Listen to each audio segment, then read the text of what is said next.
আউযুবিল্লাহি বিসমিল্লাহির রহমানির রহিম। আসসালামু আলাইকুম ওয়া রাহমাতুল্লাহি ওয়া বারাকাতুহু।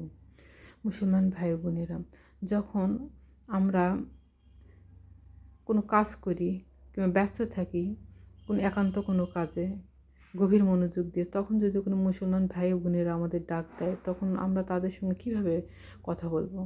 নবীর সুন্নাহ আমাদের কী বলে? মুসলমান ভাই বোনেরা, নবীর সুন্নাহ বলে এই যে নবী করিম সাল্লাল্লাহু আলাইহি সাল্লামকে যদি কেউ পিছন দিক থেকে ডাক দিত কিংবা কথা বলতো, তাহলে নবী করিম সাল্লাল্লাহু আলাইহি সাল্লাম তার দিকে ঘুরে কথা বলতেন পিছনে। যদি ডানে থেকে কথা বলতো তাহলে ডানে মুখ ঘুরিয়ে ঘুরিয়ে কথা বলতেন, বামে তো বামে মুখ ঘুরিয়ে কথা বলতেন, আর যদি সামনে থেকে কথা বলে তো সামনাসামনি কথা বলতেন। মুসলমান ভাই বোনেরা, এটা হচ্ছে নবীর সুন্নাহ।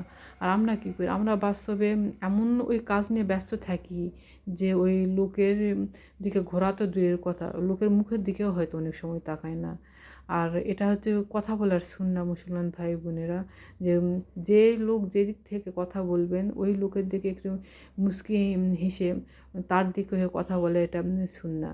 আপনারা প্রতিটা সুন্নাহ পালন করবেন, কারণ প্রতিটা সুন্নত পালন করলে নবীকে তো ভালোবাসা হবে হবে, আবার সওয়াবও পাবেন।